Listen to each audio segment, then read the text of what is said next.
なんでもないと口をつぐんだ。本当はちょっと足を止めたくて、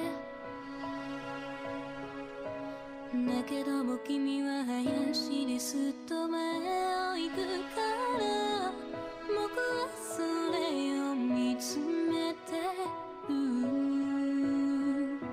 最終日君は乗る、僕を置いてて走り出す、ゆっくりと地面がずれていく。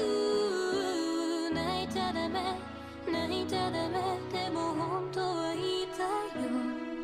行かないで、遠くへと消えていく僕を置いてて、もうずいぶん見えないよ、夜が崩れていく。泣いちゃダメ泣いちゃダメ、でも本当は言いたいよ。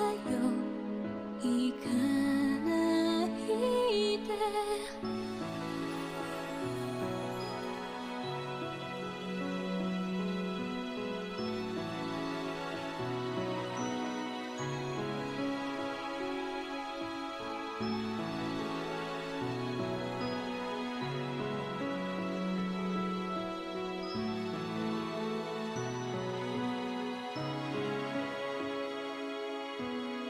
祭りも終わればいつもと同じ、変わらぬ夜が来るんだと知った。だけども君はいつもよりずっと色っぽく見えて、僕はそれを見つめ